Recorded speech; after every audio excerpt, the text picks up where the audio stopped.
Hey, this technology is good, man. Hey. What is it doing to you? Hey, we can just connect from our homes. We don't have to go anywhere. Okay, colleagues, good afternoon, colleagues, and thanks for joining us. Today we'll be having a discussion on a topic, ethics and politics in public administration, the Covidpreneruship saga. The public servants often face difficulties such as whether to cut corners on prescribed process in order to meet deadlines, or whether to prioritize a new entrant into business and provide that business person an opportunity to do business with government.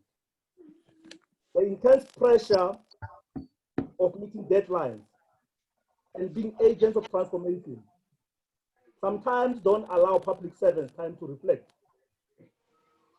In some instances, the public servants get pressure from their political principals who have constituencies to impress their constituencies for the next round of elections. When addressing the Anti-Corruption Summit in April of 1999, the then state president, His Excellency, said, only the mentally blind will face that the things that happen in our country every day, precisely to this, that among many of our fellow citizens, there is no ethical barrier which blocks them from actions that are wrong. Close quote.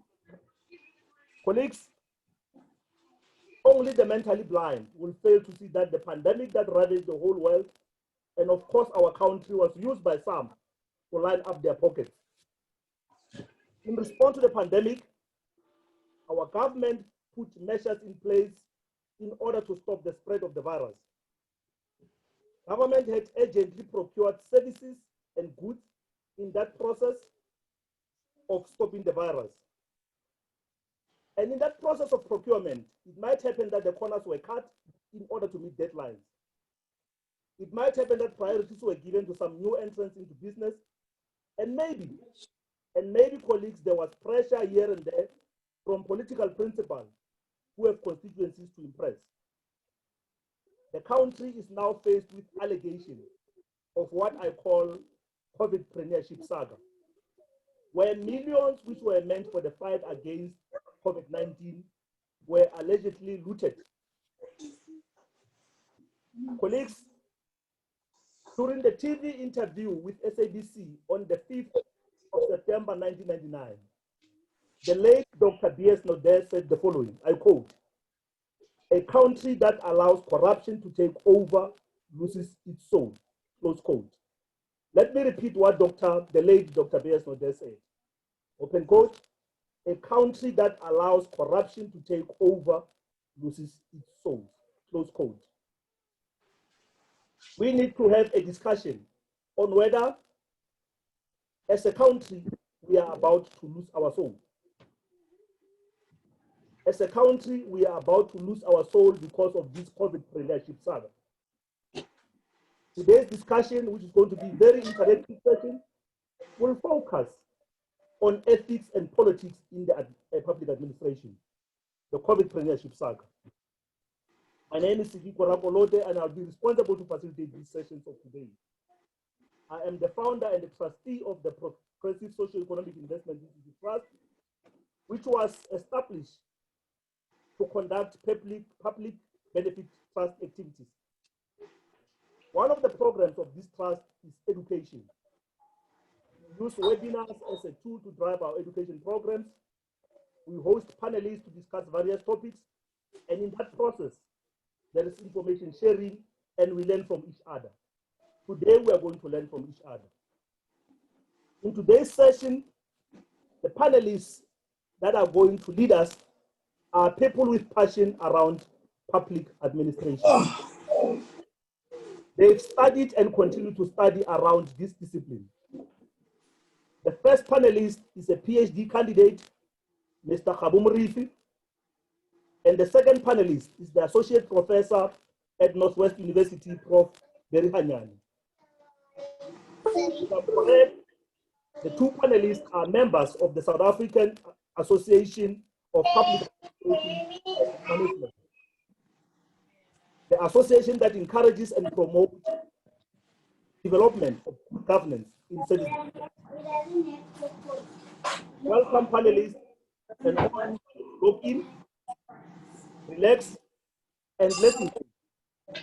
What are ethics and what is ethical conduct? I will stop right there and allow our first panelist, Mr. Khabu Murithi, a PhD candidate, to take us through in trying to answer the question of saying, what is ethics and what is ethical conduct? And over to you, Mr. Khabu Murithi.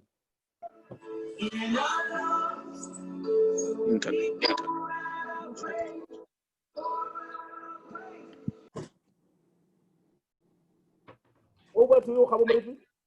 Yeah, thank you very much. I think I was just hearing some disturbing noise. If we can just encourage our participants to mute themselves so that we are audible in the process. So it would be very important for us to do that. But I think what is very, very important to reflect on in Tate Rakolote is, when you talk of ethics, in simplest terms, people would about, knowing the right and the wrong. And one of the most important things, therefore, to reflect on that is that a lot of people have often said that in the country, we are governed by the Constitution of the Republic of South Africa. And therefore, if no one has been found to be on the wrong side of the law, and therefore there's nothing wrong with them. And now when you look at the ethical obligation, it goes beyond the law, it goes beyond the confines of the Constitution. It requires that one, lives up to, the values that we commonly share as a people. There are certain, values that we share as society. Those may not necessarily be the law, but the truth is that we ought to be ethical, and being ethical is also living up to the moral obligation that comes with advancing the public interest and advancing the common good, or rather your utilitarian value system that we ought to encourage in a country. So in a nutshell, when you talk of ethics and politics, there is that deep connection between the political and the ethical, and I believe it is the responsibility to another and the love for social justice. But beyond that, the moment you have what we call the political subduing the ethical, that's when you are likely to have some negative perceptions that we see in the country, wherein people would often say no, I'm still innocent, even though whatever they've done is on the wrong side of the moral obligation that they have to society. Thanks, Tate Rakolote. Thank you so much, Tate Khabu Murithi. Some scholars indicate that there are several strands in terms of ethics, and the three known strands are the virtue ethics, which focuses on the character of the person. There are some consequential ethics, which says that the consequence of a particular action from the basis of any valid moral judgment. And there are other various strands of ethics. Like I said, that today we'll be focusing on ethics and politics in the public administration. What we are going to do now will allow Tate Perihanyane to make a presentation, and then we'll come now and engage and allow also Tate Khabu Murithi to add here and there on the things that he wants to present to us. Over to you, Professor Perihanyane. Tate Rakolote, thank you so much to Tate Murithi, to participants already on the line, and those that have joined us. A very good afternoon to all. I just need to gain access to my presentation, Tate Rakolote, if you don't mind. Right. I hope I'll manage to navigate this, and I've taken the initiative of trying to coin the ethical political interface that you propose we focus on today. And in doing so, I had a slight dilemma in my analysis and thinking. I was caught between the hard rock and a soft spot. The hard rock being bringing in the philosophical issues that Murifi touched on pretty much in depth. But then I realized the fact that from a pragmatic point of view, this issue is a moving target. It is a moving target, and yet it is a somewhat unraveling discourse, if you want. And so I tried to balance the two between what could be considered as a theoretical basis to unpack the argument, but also considering the pragmatic issues that suffice. I've noted this morning as well that media is continuing to report on latest developments around the pragmatic part of this dilemma. And I think it's important that we advise everyone that some of the issues that are discussed today are likely to be augmented by new developments as new evidence suffices that shapes and influences this whole dilemma in the South African context. Now, obviously, the minute one talks about issues of ethics, one is therefore challenged to look at ethics from a moral point of view. And I think that Murifi touched on this in passing to suggest that without issues of morality, without understanding good from bad, without understanding what is right and what is wrong, we therefore fall prey to our own actions, especially in the public space. And therefore it becomes important that we move from a particular points of engagement, which may very well be embedded in various discourses on issues of morality. Some people want to talk of moral issues from a religious point of view. But in this instance, I think it's important that we bring in the discipline of public administration and ensure that what we have in our constitution, which is lauded globally as one of the best in terms of promoting a human rights culture that is balanced.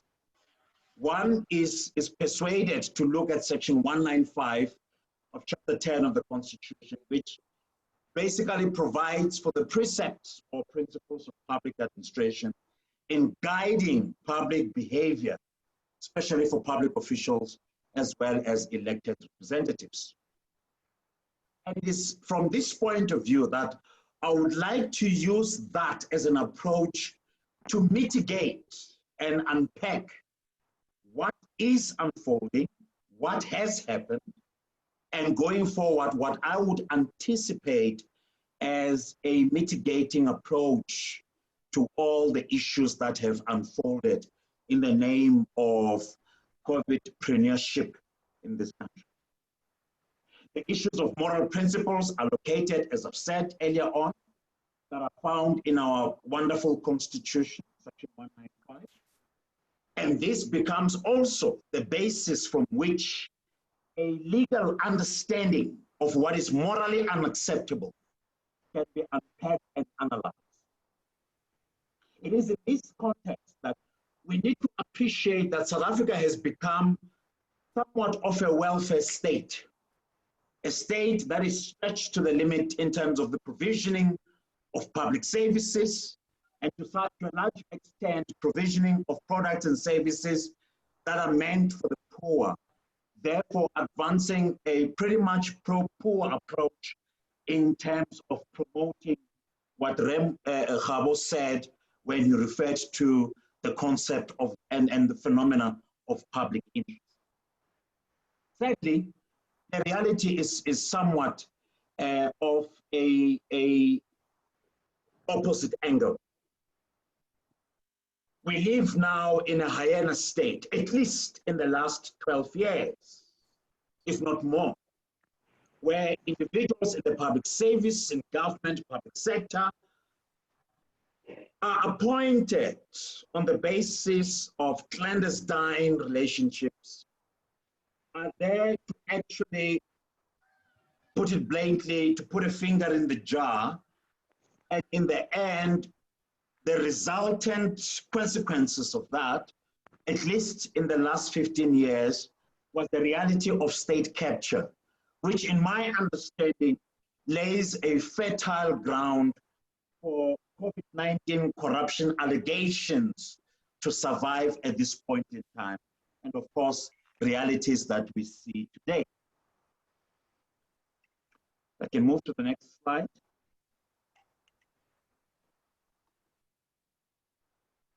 So how are we going to approach our understanding today?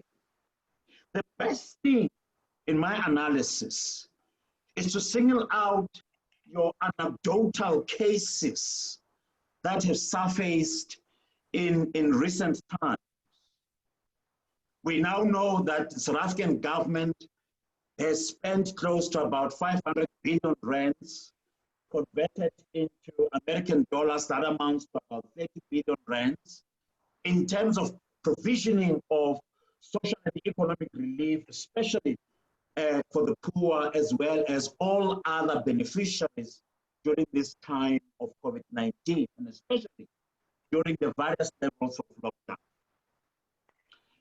The 500 billion allocation, sadly, sources tell us that close to about 5 billion rands of that money has ended up in individual pockets of those whose proximity is closer to individuals who hold the card when it comes to making critical decisions, and of course hold some seat of authority in making those decisions. On the 13th of August this year, the South African Council of Churches and the Ahmed Kathrada Foundation organized a virtual meeting as a response to the pronunciation, especially in various social media platforms, of some of these allegations. And in that meeting, it was agreed that a plan of action must be endorsed. And as a result, many NGOs and civil society organizations took an understanding that some kind of plan must be initiated in response to this. And as a result, just yesterday, the so-called protest rally was organized, wherein a number of these NGOs, as well as the broader spectrum of social society agents, add their positions and views around this issue. And what a turning moment it was in relation to responses related to allegations of COVID corruption. Next slide, please. So the agency of the Ramaphosa initiative that we saw when the president took over, in terms of trying to resuscitate social, economic, and political hope in this country, seems to be evaporating. And this can be understood from the recent survey that was conducted by the HSRC in measuring your popularity ratings of the president. And the findings were that his popularity seems to be dwindling. And pretty much so as a result of the public perception that has emerged thanks to the damage from a public opinion position in relation to his leadership, to his administration, in managing COVID-19, which quite interestingly from the beginning, around 24th, 27th of March, public opinion was somewhat positive, but then suddenly, thanks to these allegations, his rating has gone down. Several high-ranking ANC officials are noted to have been implicated in COVID-19 corruption scandals, Sadly, starting with the presidency, the municipal and provincial officials as well. And I take note here of the Eastern Cape Education Department. Perhaps one can add quickly here, the Gauteng Health Department as well, as leading culprits when it comes to exposing some of the malfeasance and the total graft in relation to this subject. Food parcels mismanaged in places such as Alexandra meant for the hungry township dwellers. In this instance, as managed by the NGO Rays of Hope, is another notable case. In East London this morning, it was reported that a dead businessman is said to be one of the beneficiaries of the allocation of COVID-19 relief measures.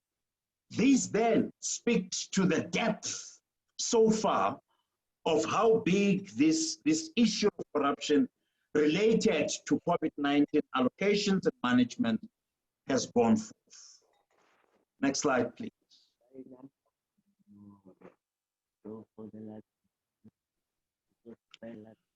Then, of course, on the 20th of August, a special tribunal, very important development, granted an interim order till the 6th of October this year in a matter involving the SIU and 44 respondents who are said to have been implicated seriously in this scourge of corruption related to COVID-19 grants, and I therefore give a reference to the case number. So we will have to observe this interim order and see what developments are likely to come out of this. Already one senior government official from the Gauteng Health Department who has resigned. The interim order does grant and compels the pension fund authorities not to release his pension fund until such time that some kind of argument is presented before the court that this interim order should not be exercised otherwise. The next slide. So how then do we respond to this scourge? And my argument is, without issues of morality as invested in our constitution, and one of those is the principle of probity. There is no way that we can, in a sense, manage to deal with political influence on the one hand, and on the other hand, the need to promote good governance, driven primarily by our founding moral guidelines as provided for in our constitution. I make reference here to section 195, and the argument is that institutions such as the National SCOPA, aided and supported by the 9 provincial SCOPA structures in various provinces, must begin the initiative of probing into these issues. And we have seen a number of cases where SCOPA has flexed its muscles. And I make reference here to the ESCOM issue, where Mr. Brian Molefe, Mr. Anand Singh, amongst others, were held before such structures, and the National SCOPA in this instance, to provide some measure of accountability as to their behavior in the public service, especially the running of the utility ESCOM itself. And so one way to mitigate is to say, can these structures continue to do the work? As much as we wait for prosecutorial results, which one would anticipate will yield positive results, despite the pressure that the Minister Lamola this morning considered to, that there are so many cases, but it's important that priority, especially with a new structure established, be given to COVID-19 cases as a way of winning public confidence as we move forward. Next slide, please.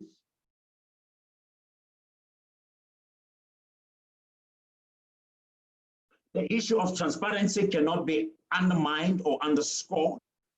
And in this instance, I am drawing to the six really principles that one can speak of openness, of transparency. It's important that we publish a number of companies, entities, and personnel that have benefited. And I must congratulate the authorities in this instance of so far taking this initiative and compelling those who have this information to be laid bare to public as a way of ensuring that transparency at the end of the day, although damage is done, gets to see the light of the day. We get to know who these persons are, and in a sense, begin then to attach ourselves with a very cardinal drive of ensuring that good governance does take place. And there are laws, rightly so, that have been established in this country to promote this prerogative. The Promotion of Access to Information Act 2 of 2000 does provide authorities in ensuring that critical information is laid bare to public in order to ensure that some measure of access to which decisions were taken, who took them, why were they taken in the first place, does provide us with a clear understanding of the actualities in relation to this issue. Next slide, please. The issue of authority should also be considered in this instance. From those who are charged with investigations to the prosecutorial powers of the country, all of these agencies must then, on the basis of a hurried approach, get to the bottom of these issues and make sure that indeed those who are found to be on the wrong side of the law are prosecuted. And proper investigations based on prima facie evidence as it stands is presented tightly and very concretely before the courts in ensuring that at the end, prosecution sees the light of the day. So in essence, as some of the colleagues yesterday on the virtual rally drums the message forward, is that justice must be seen to be done. If we do not observe this, then I'm afraid public confidence towards our authority will surely dwindle, and in a sense, we are likely to see another demand for what would be perceived as the so-called South African Spring, adopted from the adage of the Arab Spring, as we have seen in the last few years in the Middle East and so forth. So a certain measure of revolution is likely to take place, especially led by our civil society organizations who demand clean government, who demand accountability, and who demand that individuals who, based on merit, are appointed, and of course oversight and all other notable principles of public administration are observed in ensuring good governance. Next slide, please.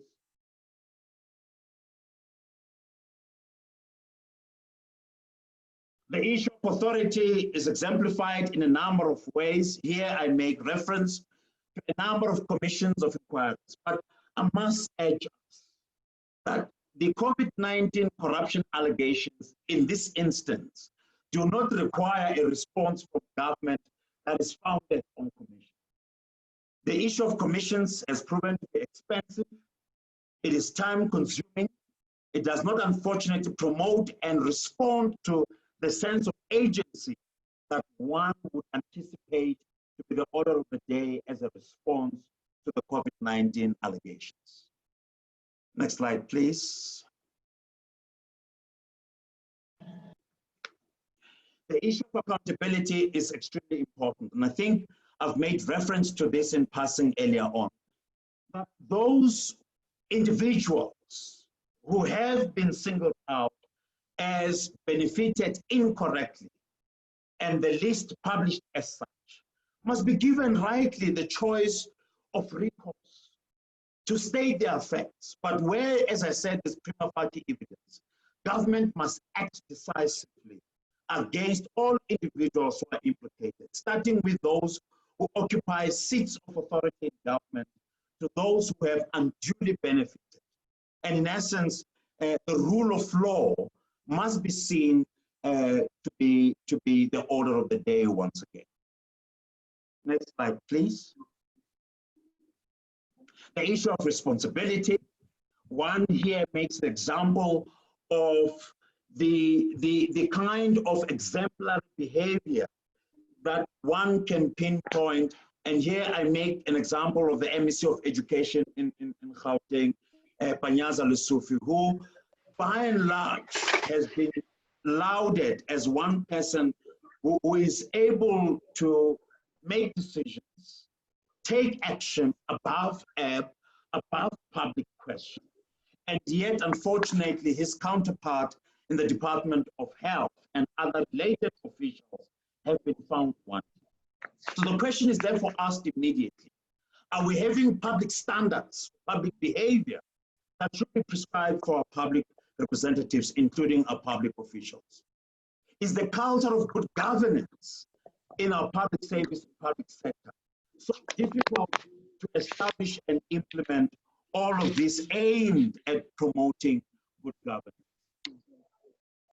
One can make these examples going forward and ask questions that are related to the health department and say, what happened there? Why was there lack of uniformity, synchronized public behavior and standards, which otherwise could have prevented the issue of COVID corruption in that part of our country? Next slide, please. The Constitution, sections 214 to 225 at least, informs us and persuades us to say, how do we respond to governance challenges, especially where public money is involved? The principles of efficiency, of effectiveness, of economy is one way of ensuring that the public purse is properly managed. And the question should be asked here, where was the treasury when the allocation of COVID-19 was initiated? Where was the Office of the Auditor General when public money was distributed in various provinces and various municipalities? Is this the way to respond to public transactions when damage is done, we then come back and want to investigate? Or should we take a much more cautious approach, put oversight in place to avoid corruption, make sure that those who are held in positions of authority are capacitated in taking right decisions? As we move forward, I'm afraid as the investigations in most municipalities in this country take place, more is likely to reveal the extent of graft which I suspect will be shocking when it comes to issues of managing resources related to COVID-19. Next slide, please. I think we can jump that as well.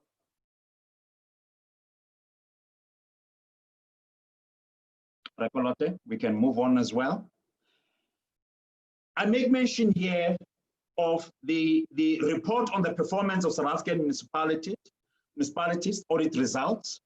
One can go further and look at the AG report as well on the last financial performances of our municipalities.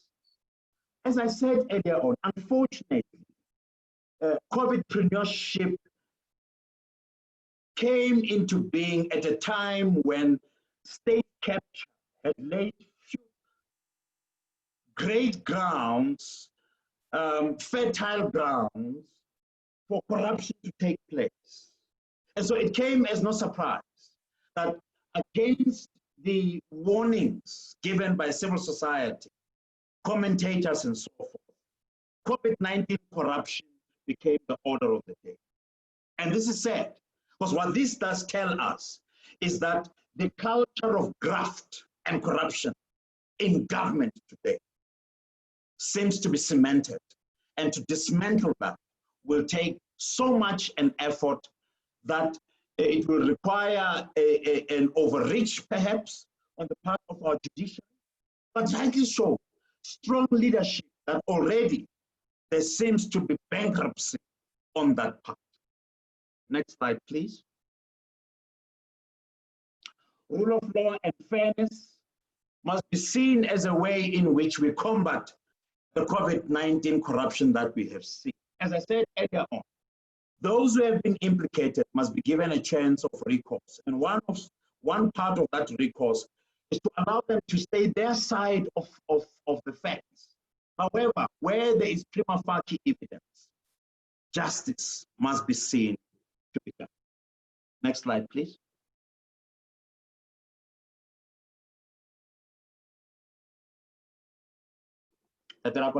Next slide. I've made here examples of City of Johannesburg versus foreign shop ownership, if you want to call it that way.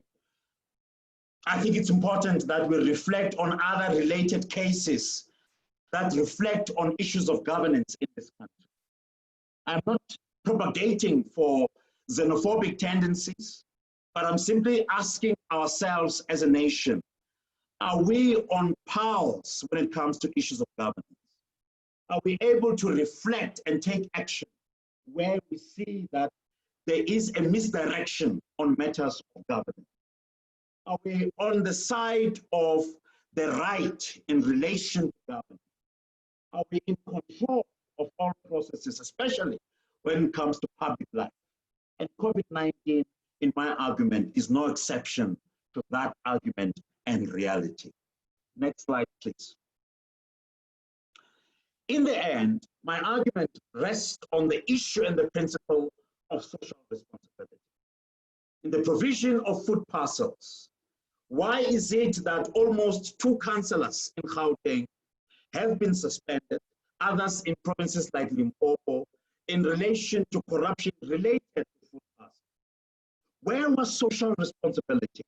Where was the public interest from the beginning in ensuring that what belongs to the people becomes nothing short of a benefit to our people in this? So COVID-19 corruption, unfortunately, does not lie in terms of the public affairs. It also incorporates that which belongs to the people in a form of food parcels and all other benefits that are identified by government as something that can be given to our people as a way to mitigate against poverty, as a way to mitigate against challenges that are associated with COVID-19. Next slide, please. In conclusion, ladies and gentlemen, here lies a challenge in front of us. It's unraveling on a day-to-day basis. New evidence is emerging, as I said. This morning, a newspaper from East London, the Saturday Dispatch, argued that in their findings, a dead person was a beneficiary to the COVID-19 allocation.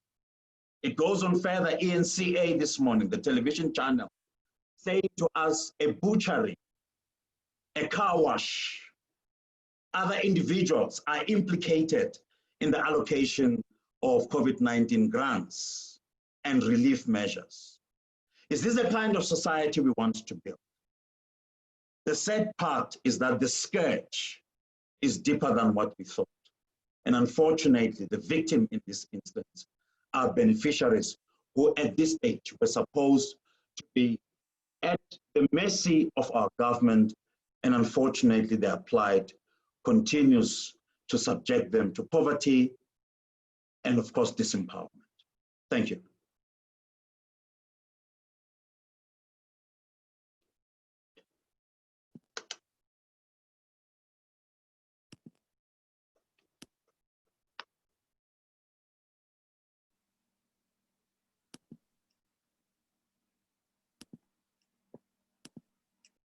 So I think... Thank you so much, Prof. Hanyane. While you are still taking a break, we'll allow Ntate Morifi to come in, make some remarks, and then we can then start taking inputs from the participants who are part of this webinar.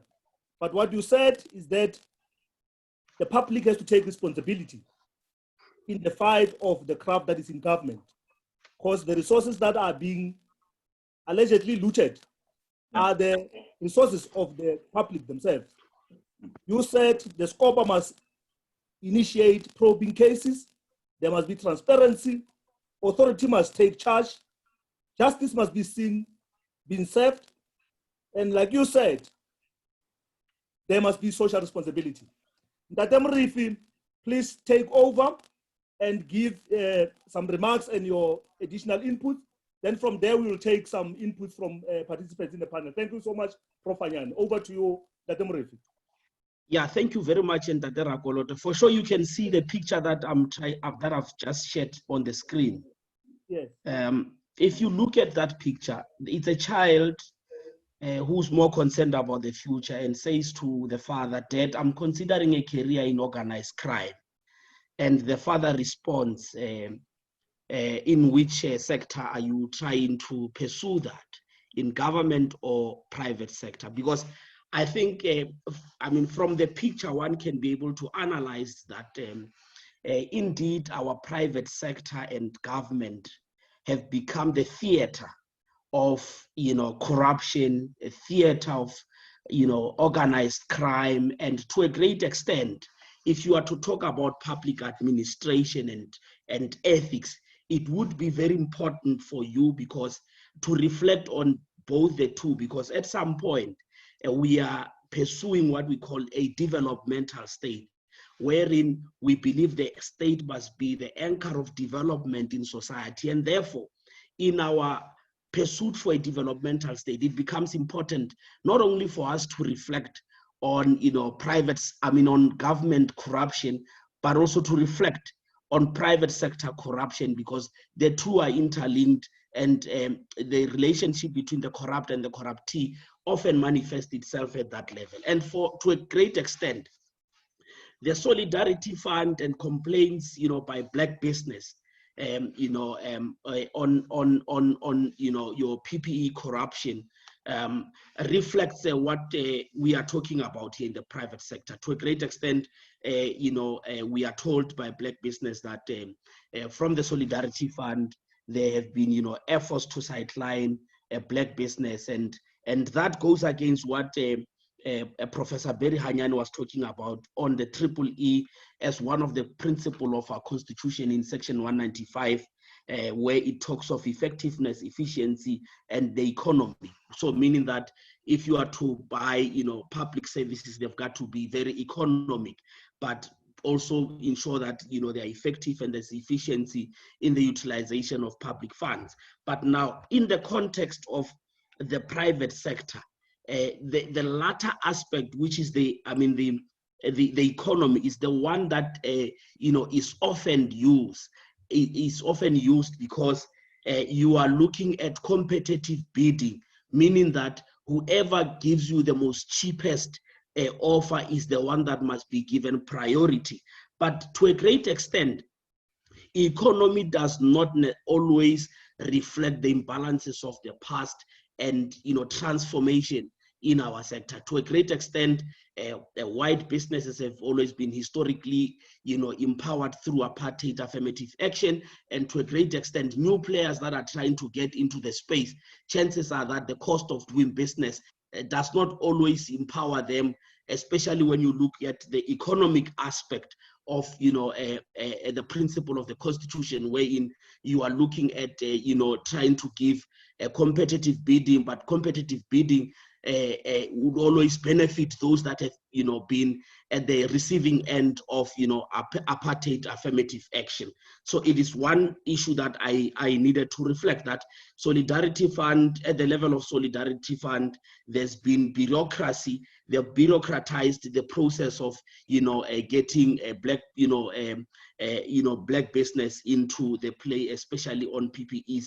And what we often, what we don't hear about in the media is what Black business is complaining about. But also very important is that from this, Black business again complains about PPE corruption in the public sector, that it does not benefit a black business. Who does it benefit? It benefits I'm trying to move a slide here.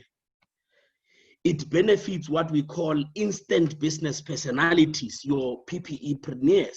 I mean, these are, business people that we are told were owners of car washes, pub owners, and now because of the pandemic have turned into, PPEpreneurs.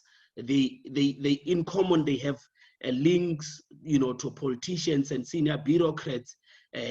So this is a poisonous network, if one was to put it that way. So it is very, very important, and more on corruption and unethical behavior is being exposed. And the question is, shouldn't the country be disentangled from these PPEpreneurs?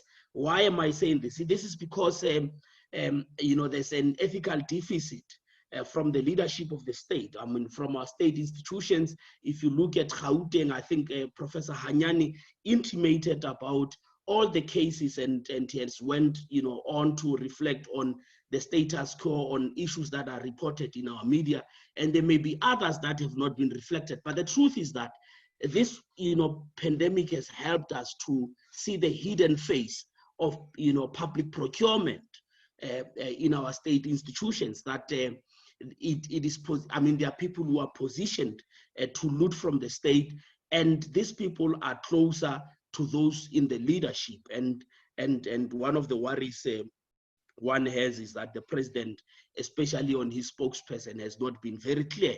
I mean, he has been very silent. He could have taken a poster, more so that his presidency has been always anchored around, ethical leadership, around, anti-corruption perspective. And to a great extent, what we see now is that, our country is deeply divided, polarized, more than it has ever been before, and our economy is in doldrums, despite the great efforts of the president, in the Ramaphoria that Hanyani has spoken about. But before I go on, this is the admonishment addressed to, a king in an African, in an ancient African kingdom. So this is what has been said anciently to our kings, because they reflected, or they represented leadership of those primitive times of development in the feudal system that we've had. You must tell them that we do not wish for greediness. We do not wish that he, curse us. We do not wish that his ears should be hard of hearing. We do not wish that he should call, people fools or clever blacks, if one was to put it in our current little history that we've just had recently. We do not wish that he act on his own initiative. So obviously that the initiative has to be, about the public interest. We do not wish that it should ever be said, I have no time.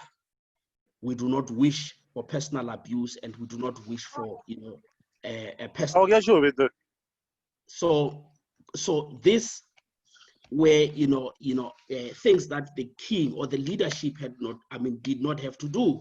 And in our context, we are talking of ethical leadership. Ethical leadership should reflect some of, this ancient, admonition that was said to our kings historically. I'm trying to move the slide. So yes, we do have some of the challenges that we're facing, but in a nutshell, I want to raise this thing because today's topic was centered around politics and ethics in the public administration. But to a great extent, a historical fact is that our liberation was, an ethical means to do in order for our people to be liberated. So there has always been a relationship between the political and the ethical, and to that extent, Raymond Setner reflected to a great extent about this. So our movement was more concerned about, the plight of the most destitute, and it produced many exemplary leaders. Now the question is, do we still have this quality of leaders that has been produced by our liberation movement? So I think for our discussion today,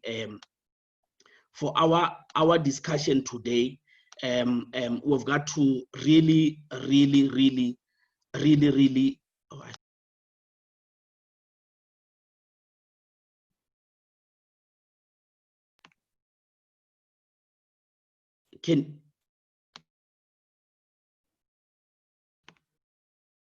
I don't know what happened, but I think I was muted or I muted myself by mistake. So to a great extent, I think our discussion today, Prof. Hanyane has laid, a basis for our discussion, but in the main, there are various, pieces of legislation that Prof. Hanyane has spoken about. But the truth is that these pieces of legislation do not optimize, the ethical, responsibility that comes with, positions of leadership, but also, those that are in government. It's a real challenge that we are faced with. That there's this deep culture of,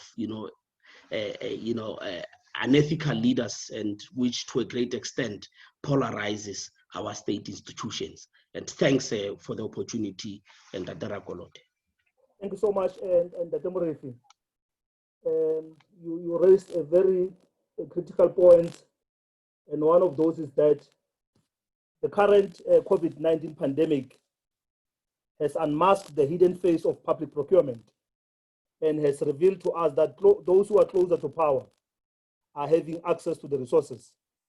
But also you brought in some link between the public sector and the private sector as theaters of corruption. You said there's a relationship between the corrupt and the corruptee. Obviously, those who have benefited from this Covidpreneruship saga, they are on their own coming from the private sector. They are businesses that are operating in the private sector, and they were doing business with the state. So there's a relationship between the public sector and the private sector, and you're correct to say it becomes evident that there's a theater of corruption between the public sector and the private sector. Colleagues, without a waste of time, I'll open up for inputs, questions from participants. Let's observe the following rules. You raise up your hand, then I'll then point you. And when you're going to ask your question, please open your camera. We want to see who's asking that question, so that we don't end up answering faceless people. Feel free to raise your point, but let's see your face. Feel free, but let's see your face and see who's speaking, because sometimes you'll end up answering people who are just faceless and they're just being sent by other people to say things that they don't believe in. So I'll take in Pastor Moyo to be the first one. Let's take 3 hands before. You can make an input, comment, or ask question directly to one of the panelists, or just ask a general question that all of us we should engage on. You'll be the first, Moyo, because there are no hands now. And then the second person will be Walter Matsui, and then we'll have Mweketi in that order. Moyo, Matsui, and Mweketi in that order. Then we'll take the second round. In the second round, then we'll take Dr. Moleko. Let's take the first 3 hands. Moyo, followed by Matsui and Mweketi in that order.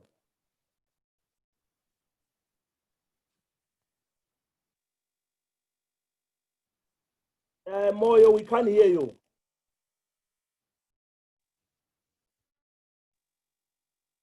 Moyo, still we can't hear you. Let's do like this. It seems like you've got a problem with your mic. While you're sorting out your microphones, let's go to Walter, Madu, then Mwekezi. Then you'll be the last one for this first round. Let's go to Walter. Thank you, and Rakolote. So maybe perhaps one would want to start by maybe making a brief introduction. So my name is Walter Matsui. I'm the spokesperson of the YCL in Gauteng, but obviously I'm participating in this discussion in my personal capacity.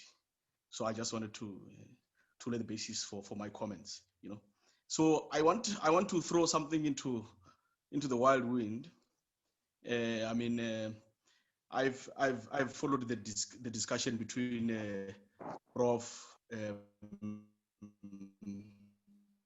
And Murifi, and I've also had remarks on just summarizing the discussions. And I want to say the following, you know, that, you know, from a Marxist perspective, the study of the forms and functions of our political corruption is understood within capitalist societies has been an area of significant neglect, particularly in the academy, you know.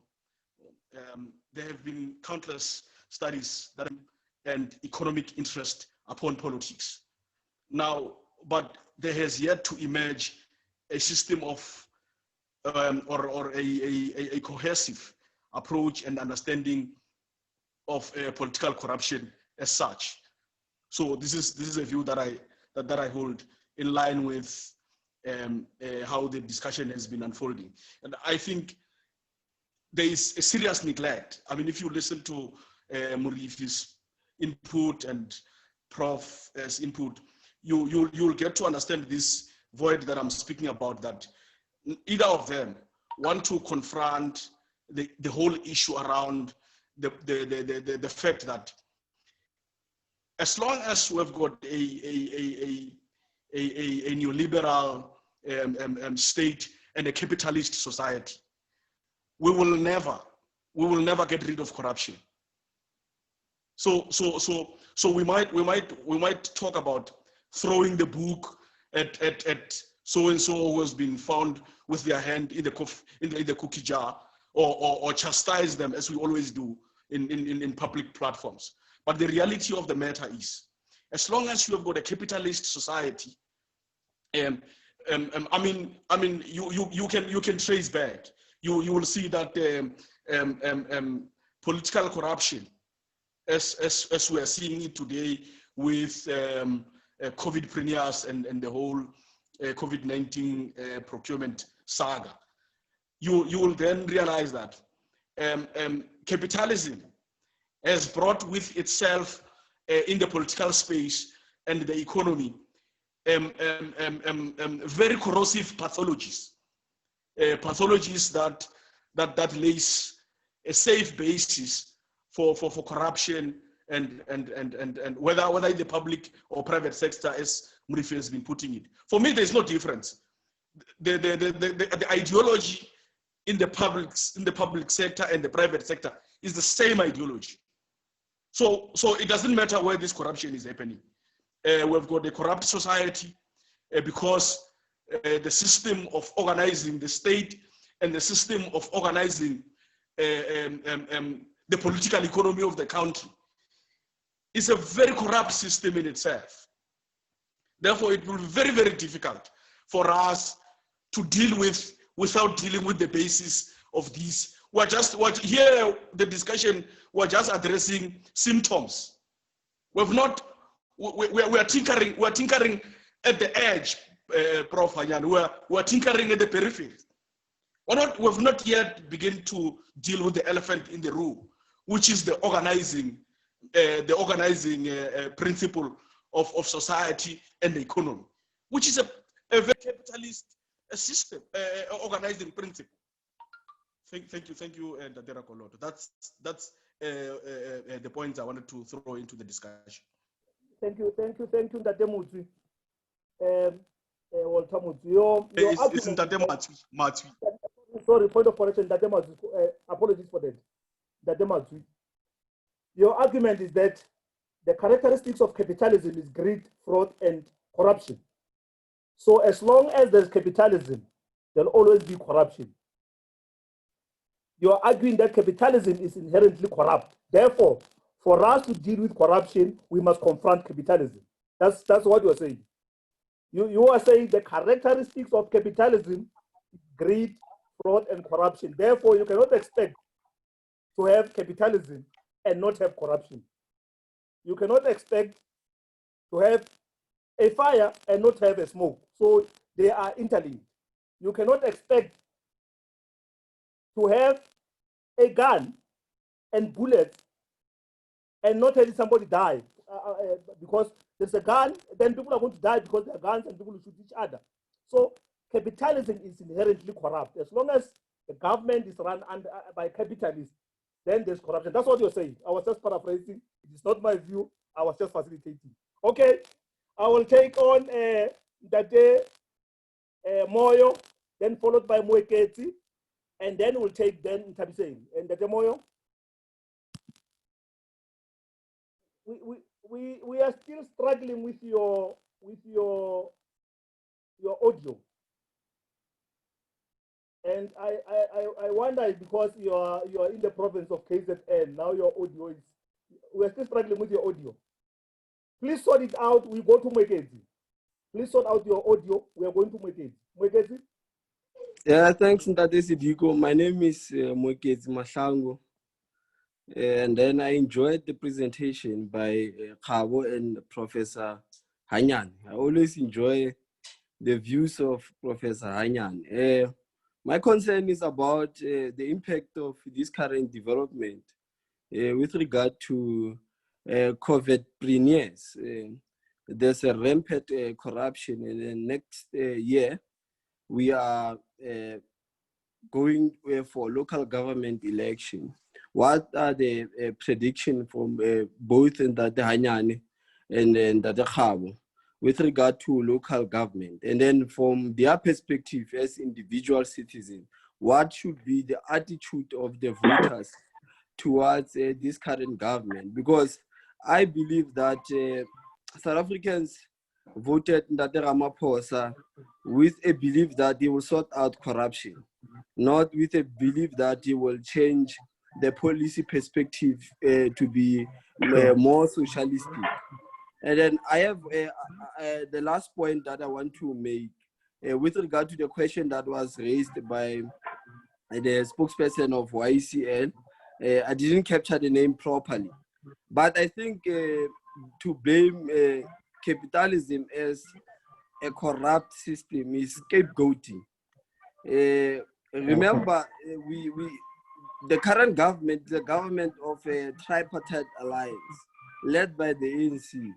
And then the belief is that we deploy cadres who will reflect the values of the alliance.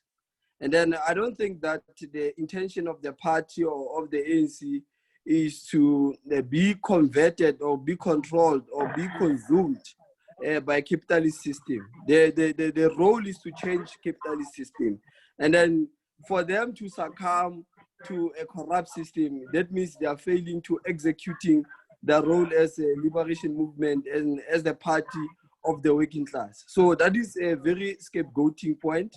And then thanks for the opportunity.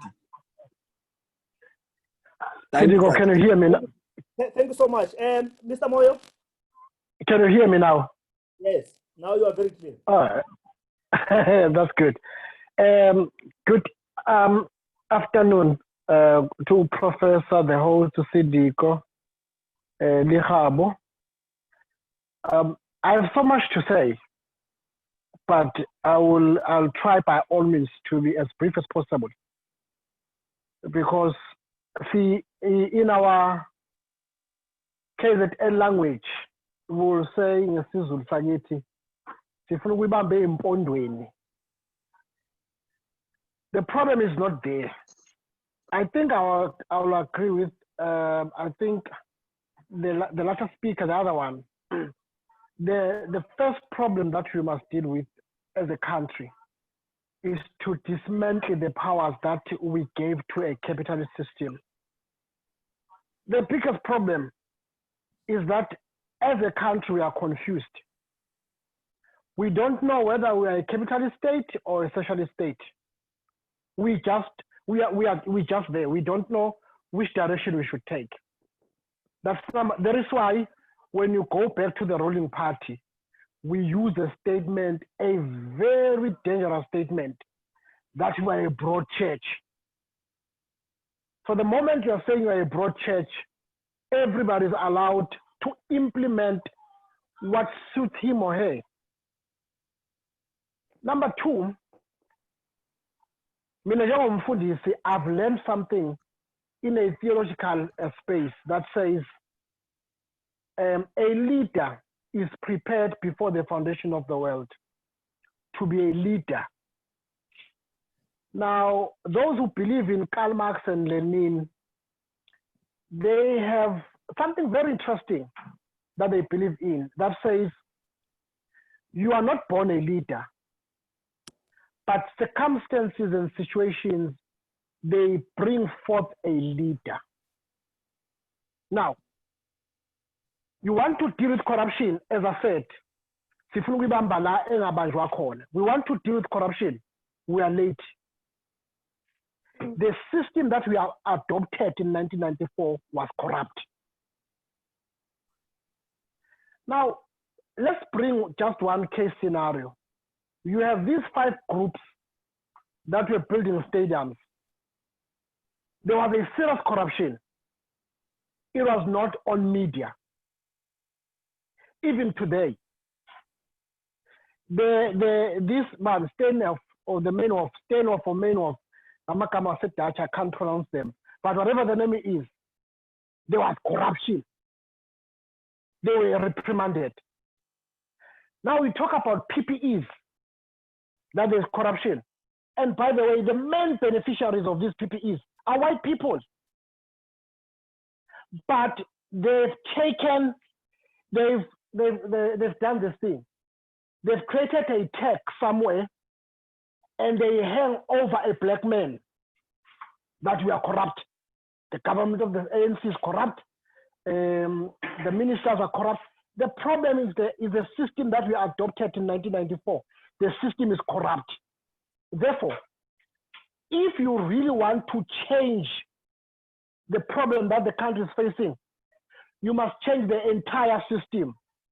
And the entire system requires a leader that will stand and say, come what may, but we're gonna dismantle the system. The problem is the system. Now, one person once said to me, the day you accept democracy to rule you, you will be ruled by capitalism for the next 500 years. Now, that system on its own is corrupt. Remember, capitalism is like, I don't know what's the English word for oil or im, what you call this thing. You know this thing that bites you at night when you're sleeping? Let's say that I don't know what, yeah, that thing. Yeah, that thing. That insect. So it makes blood out of you and out of the system. Guys, let us be honest and let us be fair. You have 10 white males who are billionaires in this country. They are corrupt, all of them. Can't we change now the focus and focus on them instead of focusing on a black man to be corrupt? I'll bring this thing deliberately on this debate. We were told that President Zuma was corrupt or is corrupt or he will continue. In fact, Zuma will be corrupt even after death. We'll go and bury Zuma, they will say he was corrupt. Let's talk about the Nkandla issue. They said, when you go to CNN, they said he corrupted 200 million of South African taxpayers. But the treasurer said 8 million. Nobody came back and said, no, Zuma did not corrupt 200 million. It was just 8 million. Because he's black and he was fighting the system is corrupt. The problem is the system. We can speak the best English ever, Professor Berry, in the world. But that English on its own, it is attached to corruption. The problem is the system. And when you have dealt with the system, you will then be able to say, we have 11 official languages, let's promote them. Corruption says you must not promote Venda, you must not promote Sutu, you must not promote Zulu. That's corruption. I'm a black man, I speak Sizulu. So everything must be taught in Sizulu. Oh no, we're gonna be internationalists, you must be able to speak. Come on guys, Ronaldo can, or not Ronaldo, Messi can speak English. He's a multimillionaire. The problem is the system. We need to change the system that we adopted in 1994.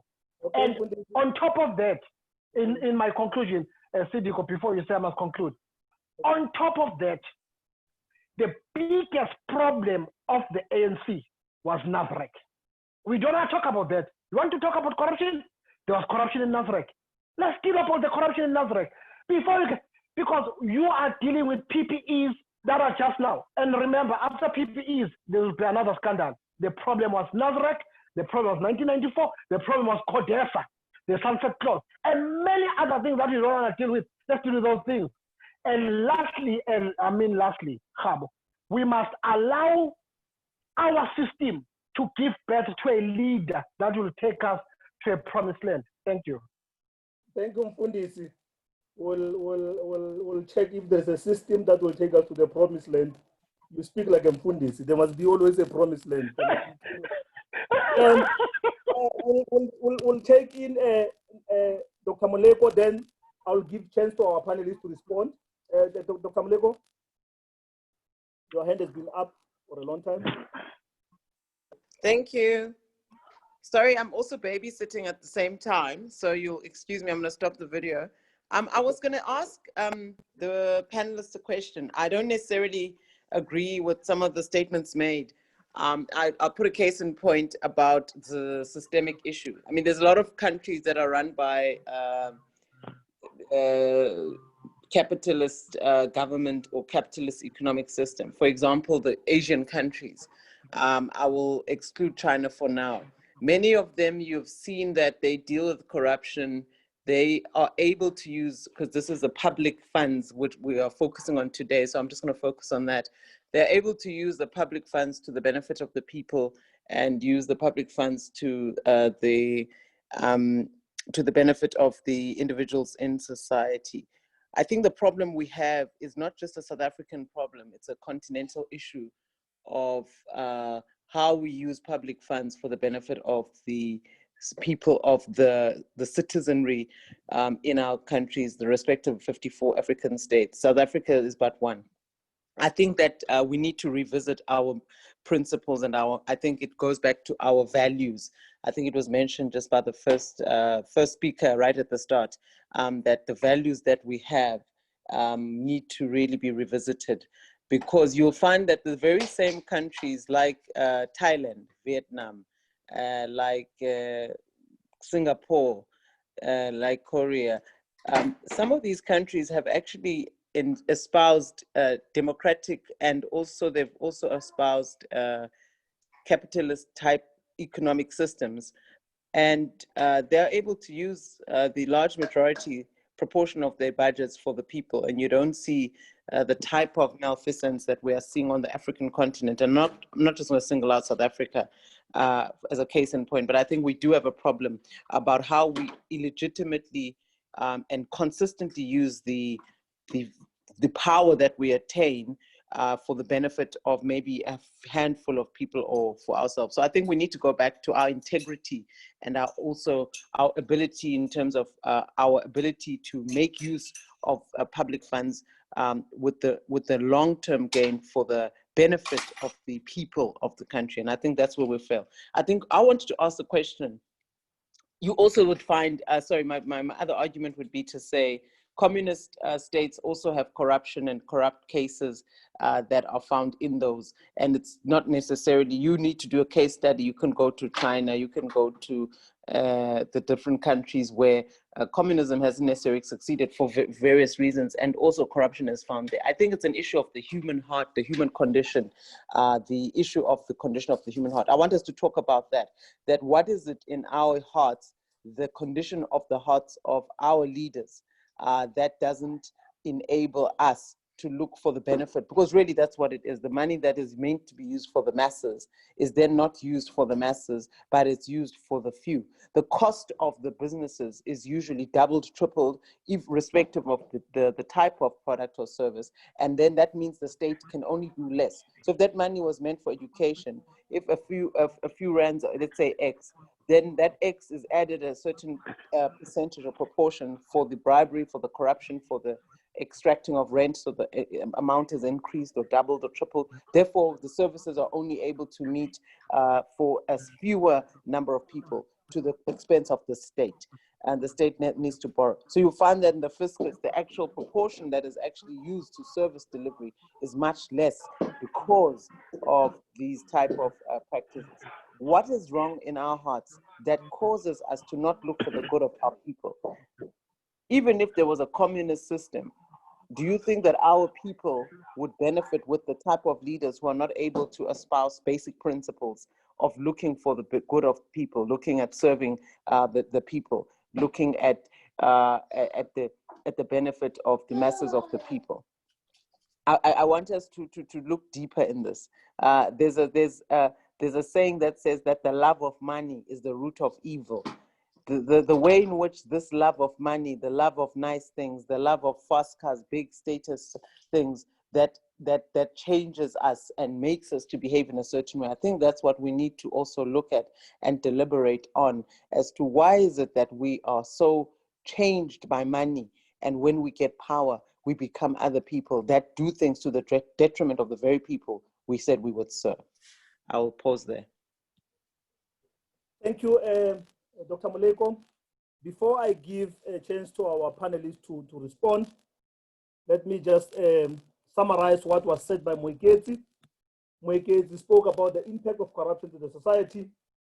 He wanted our panelists to make some prediction to local government elections. Pastor Moyo said we must dismantle capitalism. He's aligned with Walter on the issue of capitalism being inherently corrupt. But he wants to bring it closer to say, speak about the ANC, while our topic is about ethics and politics in public administration. Covidpreneruship saga. We are not focusing on a particular political party. It might happen that the current governing party is the ANC, but our discussion today is about purely ethics and politics. But also now Dr. Moleko spoke about communist states themselves. There are some communist states that have got cases of corruption. So it doesn't matter. Communism is not a panacea to corruption. That's what she's saying. To say, for you to have a communist state does not necessarily mean that at the end of the day there'll be no corruption in your country. She speaks about the issue of the heart of the leadership, our values, and the way money changes the way people behave. And she quoted about the issue of the love of money as the root of all the evils. I hand over to our panelists to respond and make some further comments. Then we can take the last round of questions or inputs from our participants. You can go in either Mr. Murifi or Prof. Anyani. One of you can go first. Right, facilitator, thank you so much. I figured somehow we're still in winter, spring, I'm not too sure, that this platform will get a little bit hot, especially when we touch on the issue of politics. But I must commend Dr. Ntabise for her input. The greater part of her contribution answers the previous questions. Okay, and I'm glad that she spoke so eloquently around that. Let me put this disclaimer up front. When I looked at myself and the fellow contributor Remurefi, I figured that we will not escape political connotations, and especially coming from the communist ideological position. So my challenge to both Murifi as well as Ndatematsu Walter, I'm challenging them to go and read the Leon Trotsky letters to Stalin, addressing the issue of corruption. Now, I'm drumming home what Dr. Ntabise was saying to us earlier on. We must not put out this argument that there is a better system in this world and therefore capitalism is the evil of them all. I can assure you now that in China, prosecutions through firing squads are taking place because of corruption. Just this month alone, 2 mayors were shot to death thanks to allegations of corruption. Fast forward, we come home. Remember, I'm posing a challenge to the young communist activists here to say, maybe we lost reading Trotsky's letters on corruption. So I'm challenging them. Rightly so, are we separating capitalism from free market system? I think that distinction must be managed very well, both intellectually and as we argue from an ideology point of view. But my argument remains the same. No ideology is perfect. Okay? And I don't want to spoil what the good doctor said to us, which invariably answers the pastor's concerns. You know, when we talk about governance, Pastor, we talk about science and we will put English because since 1994, we have not invested in developing isiZulu and my language stronger to be scientific. When we're giving out tenders, our forebearers before 1994 used universities to turn languages into a science. And we have not. The worst case scenario, we have not handled our own arts facilities and activities in a manner that's reflective of the freedom that today we should enjoy. And as I speak of that, may I invite the pastor to read the book by Dr. Mbata, Kulumbata. I will declare I don't have shares in the publication of the book, but I'm inviting you to read that book, an ANC veteran of note, who for once told us that the organization was not ready to govern. On this presentation, I knew somewhere we'll have to deal with nuances of propaganda, nuances of for lack of a better word, of denialism. Okay? I'm steering away from all those nuances of the glorious movement until Jesus comes. Track record must speak. A scorecard must speak. Now that scorecard, unfortunately, it's tainted by lack of science. You have in the office of the presidency a minister who, for some reason, decided to delete, together with cabinet, I don't know what were they thinking. They need to give us reports based on performances of individual cabinet portfolios. How do you govern? How do you emulate Rwanda? How do you emulate Tanzania? And yet, in the last 20 years, since 1994 at least, South Africa, you were given a special place in the continent. You were the hope of the continent. But you dropped the ball. It cannot be. Don't blame the system.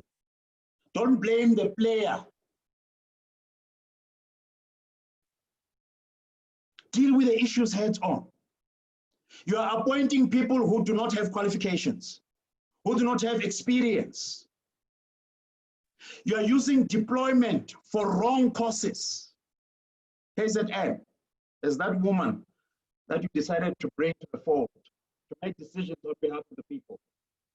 And yet, critical issues hang in the balance. Is this how you repay public confidence? Let's deal with the elephant in the room as you put up front. The issue of stadium corruption, Steinhoff, all of these issues could have been prevented in the first instance. But let's do introspection, especially around the stadium corruption. Let's start with the collective intelligence first. We woke up one day, the name Bafana Bafana did not belong to us. Somebody ran to register the name, patent it. When we wanted to use it, we had to give him 7 million. We ended up giving him less of that money. Where was science? Where was the collective intelligence? Where was the drive to promote civic interest? Pastor Moyo, Nasrec must be treated as an attempt to rescue a situation that we should not have found ourselves in Polokwane. Let it be known, Polokwane was a mess. Now I'm going to stand up and say it out loud. It was a mess. Some today have formed their own organizations as a way of saying, sorry, we were used. It was a mess. It's easy to blame Nasrec now. And unfortunately, what Nasrec has given us is that here lies one man surrounded by hyenas and crocodiles. No wonder why funerals today, state funerals, are a bedrock for corruption. COVID-19 follows suit. When warning bells were rung, who is surprised today? We can go on. We're now entering into politics. And unfortunately, the balance that we're supposed to strike between ethics and politics tends to be sighted a little bit. But hey, politics seems to want to influence decisions. And I sympathize with this position. Because without politics, so many authoritative decisions can be made, right? Without a municipal council, you can't arrive at service delivery. And that municipal council is made up of councillors who by nature are political animals. So it will always be there. Which then leads us to Ndate Mahlangu's question. What then of the elections coming next year? At a time when other political parties are of the view that thanks to COVID, we need to postpone, it might be unsafe. Others are proposing, well, look, if Namibia did it through electronic means, we can also follow suit. I don't expect people to vote against the ANC. We have this thing called the sympathy vote. People will argue and say, whether there's corrupt leaders there or not, fact of the matter is the ANC is a public commodity. It belongs to the public. And they will continue to vote. But let's not forget that the Concord this year ruled that the time for the sunset clause to change the electoral system has arrived. And if that is the case, Mr. Mahlangu, I will vote for you to become the next president. Demonstrate to me that you have the capability, you have the right vision, and of course you can be trusted by the public. This is where we are. This is one way of justifying the fact that the judiciary has become the savior of this country. Some call it judicial overreach. I don't. It's the mess created by the legislature, mess created by the executive. That is unfortunate. If I can draw the Nkandla case, was it necessary for the Speaker of Parliament not to act in accordance with the law? So let's accept state capture is real and it's unfortunate. Okay. I think Pastor Moyo wants to propagate the issue of decoloniality and decolonization. I agree with you. But where we are asleep for 26 years, we're teaching in universities, I'm in one right now, perhaps in English, which I shouldn't be, a textbook from USA, not from South Africa. I agree with you. We need to make that change. But where was the level of consciousness in the last 26 years? Durban July took over. Moe took over. Mercedes-Benz took over. Range Rover took over. We dropped the ball That's the sad part. We're quick to want to learn from China how things are done. Chinese will tell you and remind you, meritocracy cannot be sacrificed. You don't have qualifications, don't have experience, you won't see the door of an office. Done.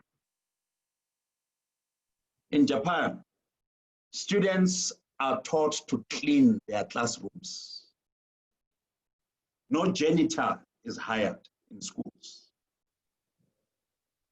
Pastor Moyo, you need discipline. My two friends, Khabo Murifi and Walter Matsui, will remind us of the National Democratic Revolution. It's not a walk in the park. It has nothing to do with parties. It has everything to do with sacrifice. I haven't seen that. Let me end there. Thank you, Prof. Anyane. Meritocracy, meritocracy, meritocracy, and nothing else. And Mr. Murifi? Yeah, thank you very much. They always say it's difficult to talk after the professor has spoken, but I just want to go quickly to what Ndate Moyo spoke about, that some of our challenges manifested themselves in Nazareth, and I assume that he wanted to talk about the funding for either both the sides that were contesting or all the sides that were contesting the Nazareth conference of the ruling party, which itself was a reflection of the theatrics of the capitalist class trying to play itself in such a manner that it protects its status quo in society by choosing a side that would not tamper with its status quo. I think in the main, it was about that, and I agree to a great extent that political funding towards the contest of the African National Congress conference in Nazareth was a reflection of a broader challenge that we have with a neoliberal system that wants to reassert its authority to run the affairs of our country. CODESA, negotiations, the Sunset Clause.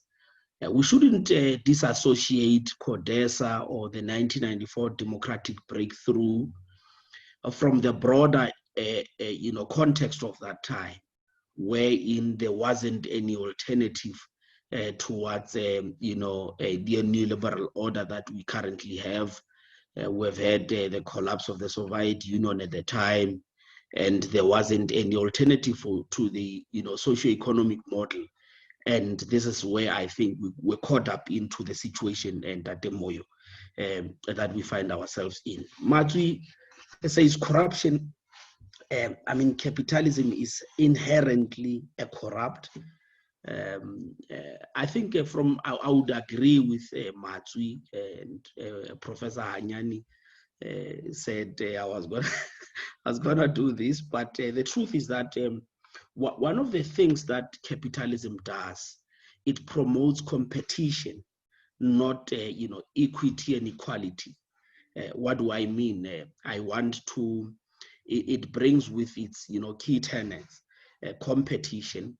That I often hear even within the movement, if Rakolote has a PhD, they will call him the best amongst ourselves. It's a concept that is deeply neoliberal because it puts Rakolote at the edge as compared to any other person in the movement who may have a particular knowledge that can help us take the country forward. But the point I'm trying to make is that capitalism breeds contest, and contest often leads to what that day Professor Anyane was talking about. The display of private wealth, the love for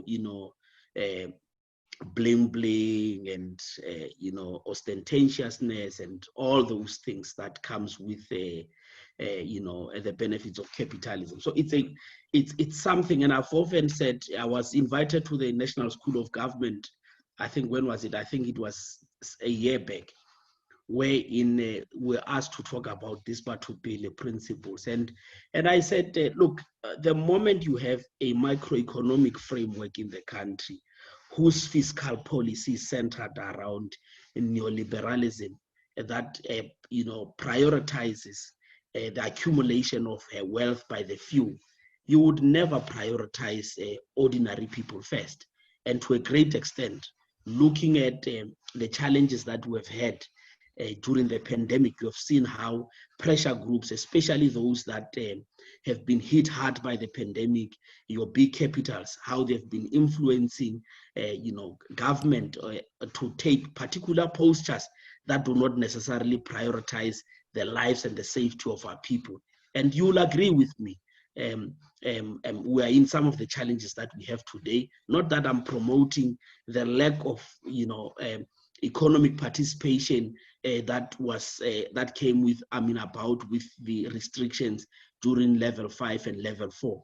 But to a great extent, you would have seen how people have not been prioritized and how captains of our economy were influencing government to take particular postures. And Dr. Ntabiseng talks about a matter that I fully agree, that the fact that you can have a communist or socialist state does not necessarily mean that you will have dealt with corruption. And it's evident. I mean, we've seen how the collapse of the Soviet Union, how it happened, how it took place.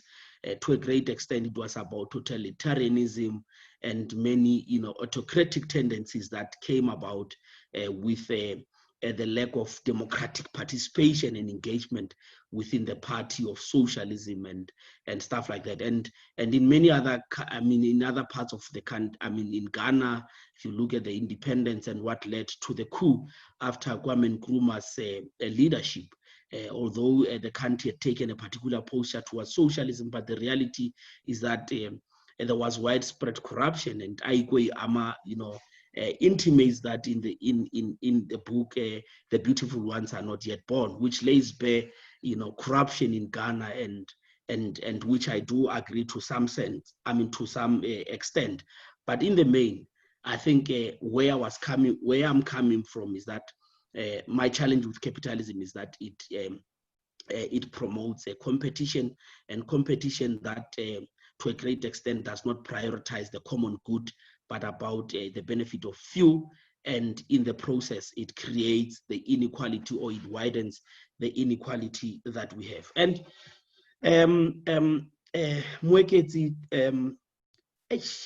asked of us a very difficult question. What should be the attitude of voters? And I want to say that we've also seen the attitude of voters in the previous elections that we've had. The fact that we've had 9.8 million people who were eligible to vote who did not register to vote in the previous elections is very much telling. And what more now with the revelations around PPE corruption and the nature of challenges that we have at the moment related to corruption broadly. What would be the attitude of voters? I don't know, but we've seen that the 60% of the 9.8 million people who are eligible to vote, who are young people, neither the ANC, neither the DA or the EFF could convince the youth to vote. And maybe Professor Hanyani is quite correct. We may see an Arab Spring, the emergence of Arab Springs. People may say that we are mad, but if you have had the discussion of civil society during the anti-corruption rally organized by the Ahmed Kathrada Foundation yesterday, you would hear that people are not happy with the corruption that is taking place. And that was a gathering of, not necessarily a non-partisan gathering, wherein all people, including those that are very active in political organizations, were gathered there sharing, the same sentiments that we have fought against the Zuma regime because of the influence of the Guptas and so on and so forth. But what we are seeing in the past, what we've seen in the past 3 months is too much. I mean, if you can have an expenditure of close to $500 billion, that is fingered to be, allegedly a part of a corruption spree in the country, you should be worried. And civil society organizations were saying that. And I think, Moeketsi, I don't know. I don't have the answer for that question. But all I can say is that unless something is done, I mean, by the leadership, the president of the country, to curb corruption, we are heading for the West. They plan to remove an island. They say person. They will remove an island.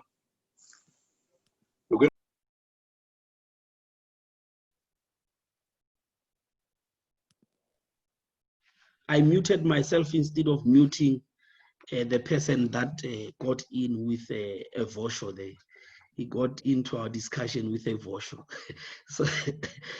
But the point I'm trying to make is that, look, there's so much responsibility that the president has, and he has to, really demonstrate leadership with the current challenges that we have. And unless that is done, you are likely to see the worst of performance of all political parties in the next elections. Because the issue of corruption, I mean, if you look at it from VBS to state capture, you look at, there are so many, I mean, political parties that are involved in all the wrongdoing.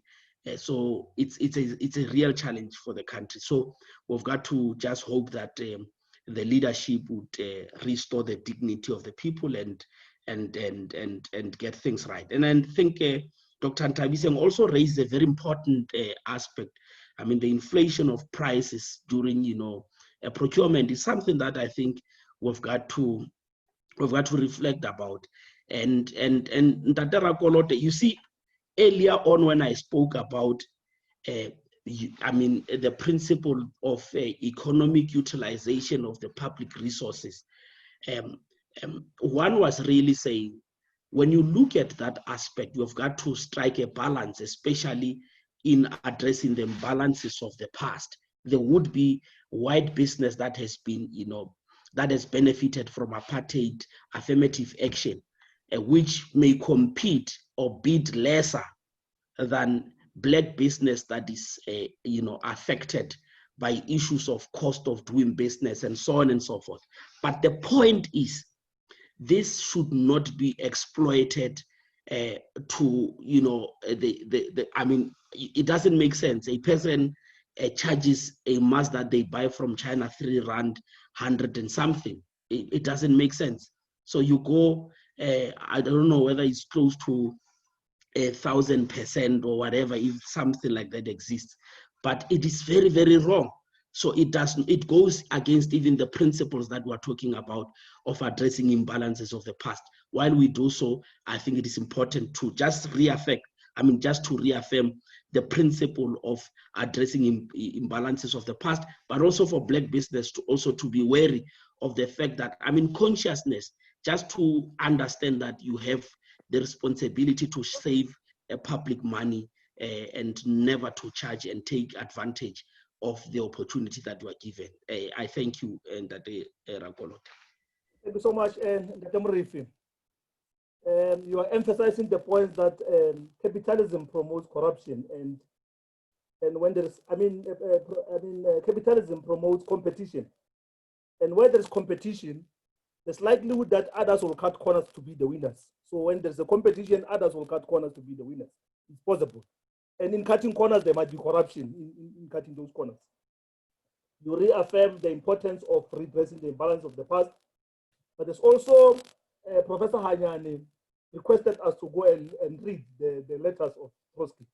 We must all go and read those letters as proposed by Prof. Hanyane. We'll take the last round of comment input, and then we'll close. We scheduled this to be 1 hour, 30 minutes. Now we are 8 minutes to 2 hours now. I'll take Masindi and take in, there's Masindi and Moyo.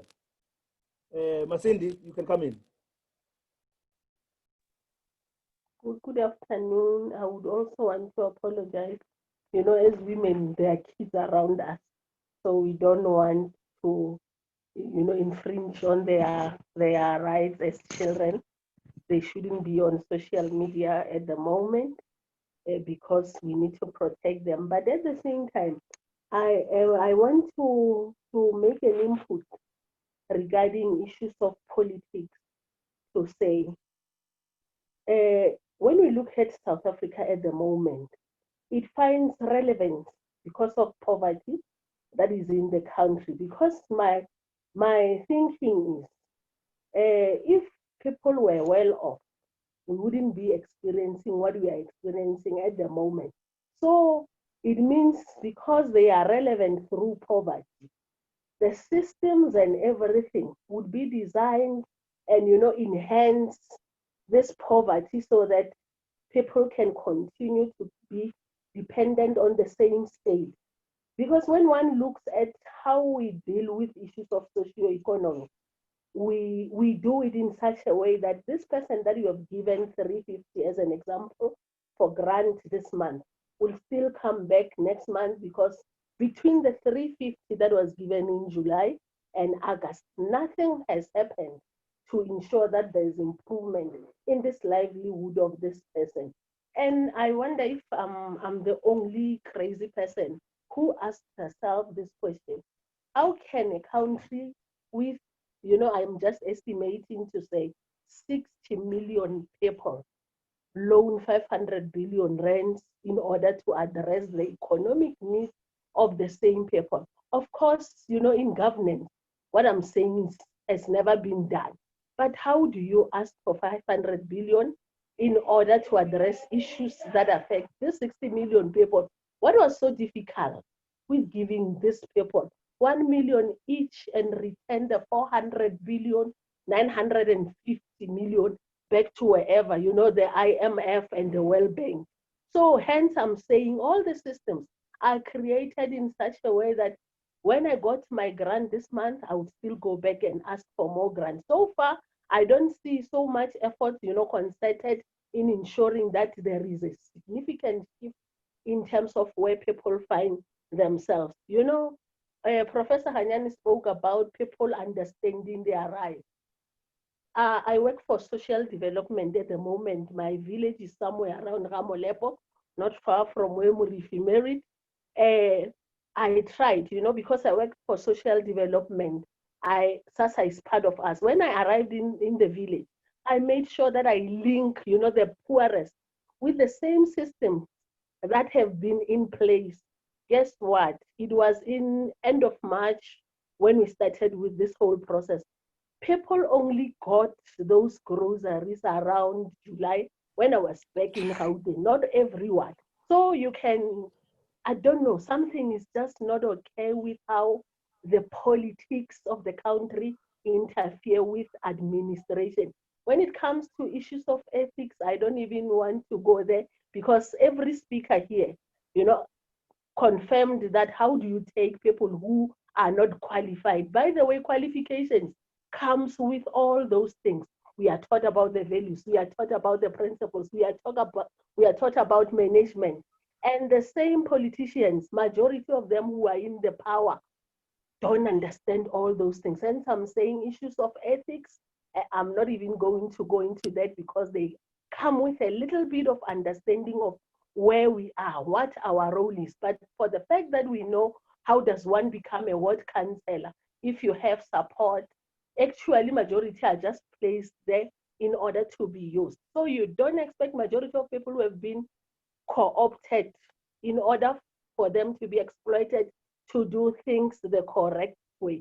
So corruption, for me, it will continue as long as these systems are still not in place, and, you know, we continue depending on the same government. You know, I'm still surprised. How do teachers, as an example, how do I, as a social development official, expect PPE from government while I'm earning? While, for an example, I spent more than 4 months without going to work, but whenever I go, by the way, we continued being paid as government officials. But when I go back to work, I cannot even afford buying myself a mask that is worth 10 rands, 20 rands. So in a way, the same government that comes to us and projects itself as being caring, it's creating those systems that will enhance corruption, dependence, even from people who are any. So if someone like Murifi, who's working, expect to be given a free mask, or myself, what more with unemployed people down there? So do we expect the same people who are expecting free things to have a voice? Therefore, what Professor Hanyani was talking about regarding knowing your rights as a citizen, then that is also nullified because of this mentality of dependence on government. So in a way, if I am to choose a political leader now, my focus will be on socioeconomic issues, because honestly speaking, this is not sustainable. Depending on government is not sustainable, and it will always, entangle us in the same corruption that we are discussing today. Thank you so much. Thank you, Masindi. So you spoke about the dependency syndrome. We need to remove ourselves from depending from government. I'll take Walter and then Moyo, then we're wrapping up now. We are about to close. Walter, very short, Moyo, very short, then we'll give it to the panelists to wrap up, then I'll close. Walter, Matthew?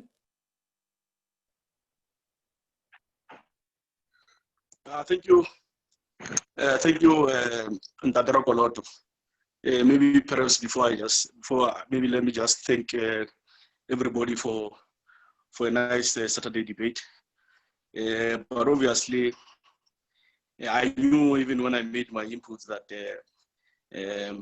as it were, it had potential to provoke a minor ideological controversy. And, at worst, judging by the profiles of participants we have here today, I did that deliberately, but I did not want to sidetrack the discussion. That's why I did not want to go into the great detail that Dr. Malepo was going through. I did not want to do that because I thought if we go deeper into what the questions that she was raising about communism having failed and so on and whatnot, would actually sidetrack our the issue of ethics and also tenderpreneurship and Covidpreneruship, tackle the whole issue. So I wanted to say, look, the traditional understanding of corruption is decay and destruction. Obviously common to political thinkers from whether Aristotle throughout to the Italian Machiavelli. I know that Prof. Hanyani might like the mention of that. Has been joined in the contemporary discourse by a new notion of corruption as corruption is something that is out of place, in that, this new understanding of corruption became the foundation of how capitalist societies were able to establish what constitutes normal and pathological presence of self-interest within the political sphere. All right. Now, when all of this, when all of conflict of interest, the only way to maintain the fiction of some universal public interest is by differentiating between normal and pathological presence of private interest within political life. Now, the omnipresence of private interest within the public cannot be seen as corruption. Only some forms of these are considered a corruption, and accordingly, most presence of the private within public are normalized, right?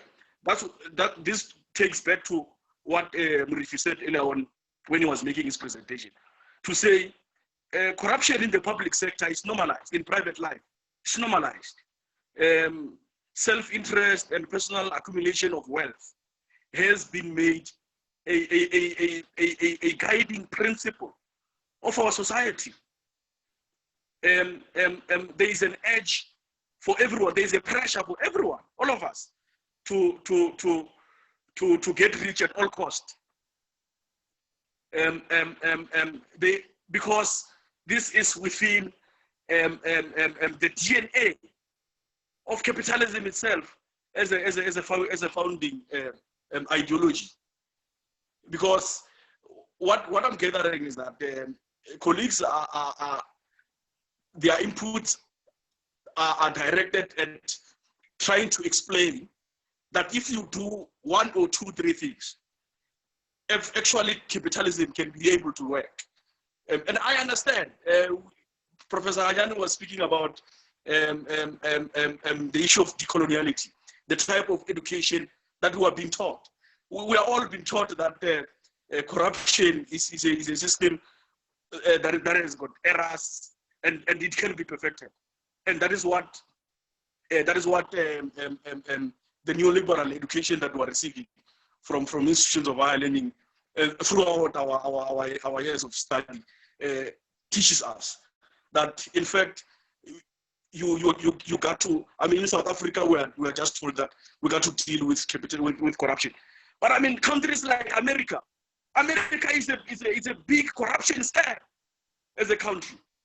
But nobody really wants to deal with that. People wants to focus on China and obviously even misdiagnose it to be a communist state. China is not a communist state. That is not true. They want to focus on small countries where socialism has failed and so on, but do not want to deal with the atrocities that capitalist systems subject to the working class to all over the world today.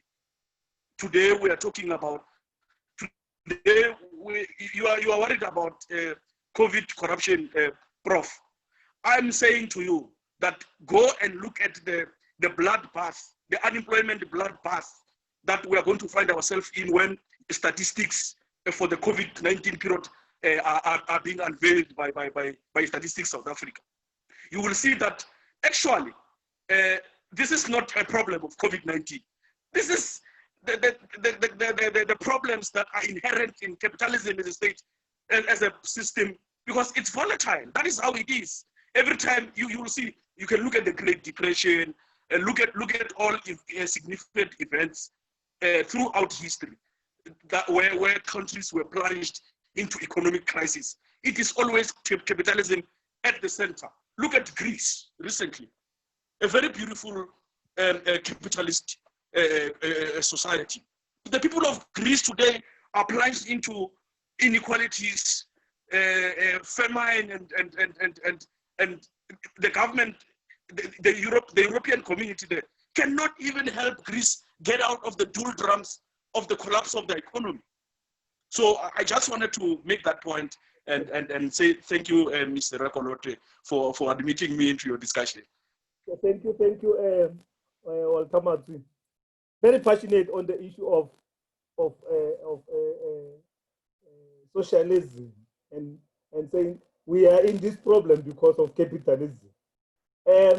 In short, Baba Moyo, but before you come in, Mr. Moyo, we just received a note from one of the panelist members and that he had to rush somewhere. Then we released him at 2 o'clock. Mr. Moyo, then we give it over to Prof, then I'll close. Mr. Moyo? Okay, thanks.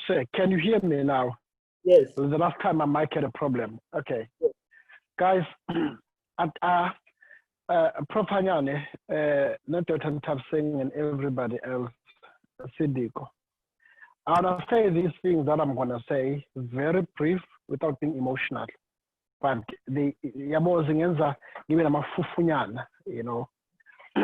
because the problem is bigger than. Not that I have a problem with English, guys. You must hear me very well. Our problems are bigger than our English. You know, we talk about the neoliberal, we talk about socialism, you know, there are a lot of things that we are saying. But our problems, you know, I'll just want to quote just one or two lines, not even a line, by Barry White when he says, practice what you preach. Our problems are bigger than what we are doing right now. Okay, let me break it down two things. Firstly, I think Sediko, Walter, Prof, and many other people that are in this meeting, I think the first thing that we must do as a country is to identify a leader. Move away from political parties. They will never assist you. You know, today, I don't want to go deeper into politics because we, you know, but you have a party that is called the Economic Freedom Fighters. From the distance, they are making sense, but when you go deeper, they are not what they are saying. You go to or IFP or whatever party that you may think about.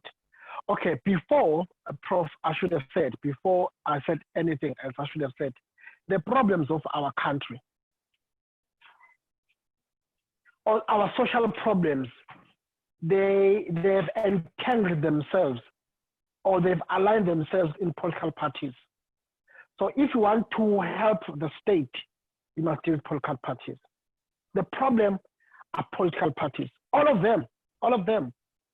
You know, it can be ANC, it can be IFP, but all of them. Now, the solution, we have Sediko here in this country, people like Professor Hanyane, and many other academics, black academics in this country. Why can't we call everybody, we sit down, we come to a solution?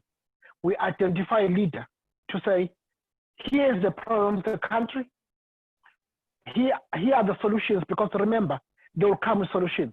Then after that, we say, this is the a direction to our solution. When you talk about the national democratic what and all that, it's fine. They work because in theory they are good, but no one is implementing everything that we are talking about. We are talking about the economy, we are talking, the problem is bigger than what we are doing right now. The problem is bigger than what the ruling party is doing. You never fight corruption. I'll give you a scenario. Firstly, Gwede Mantashe once said to Lindiwe Mazibuko. Lindiwe kept saying, hey, ANC is corrupt, ANC is corrupt. And Gwede Mantashe said, corruption is not a name tag for the ANC. It's a societal problem. Before go to churches, there's so much corruption. So why can't we put people like Prof. Hanyane and other professors, doctors, the Sidikos of our country, the Walters of our country, come together, have our CODESA now.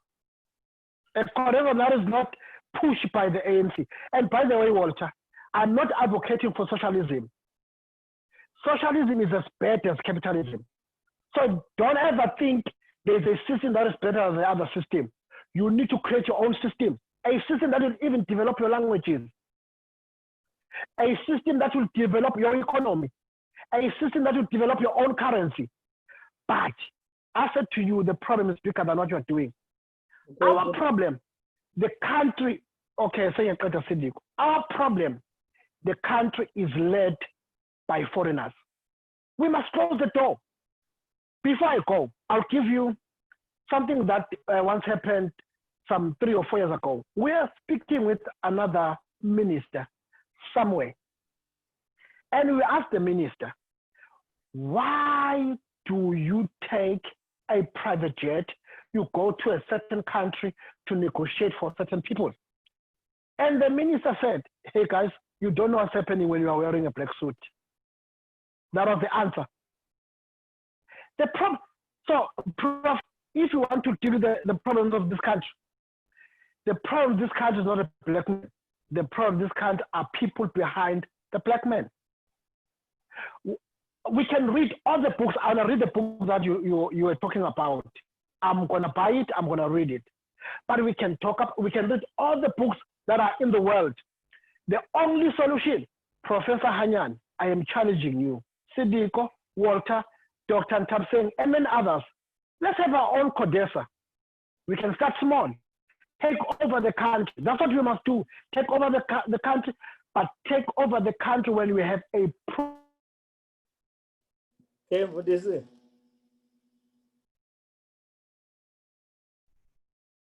Are you still there, Pastor? Pastor Moyo? Are you still there? Okay. What Pastor Moyo was saying is that the problem is political parties. And remember, our topic today was about ethics and politics in public administration. So Pastor Moyo says the problem there that causes unethical behavior in public administration is political parties. And he says we should focus on individuals. And I think the Concord ruling favors Moyo's view that people can go and be independent candidates in 2024. There's a Concord ruling already. Those that he advocates for them to contest, I'm sure he can just have a mini CODESA with them, as he calls it, and get Prof. Anyane, Walter, and others to say, please go contest as independent candidates. I'll give over to Prof. Anyane to give closing remarks, and then we can wrap up. Prof. Anyane. So thank you. Let's wrap up now. I think this engagement has been exciting. It has raised so many thorny issues. Let me sympathize with the call made by Mr. Walter Matsui. That rightly so, I'm expecting Rusenga Maluleka to continue giving us a headache at least before end of September, to confirm that the 31.1% of unemployment may increase closer to 35%. And of that, 60% plus would affect the youth. We went into COVID-19 with the bloodbath of poor economic decisions, at least in the last 15 years.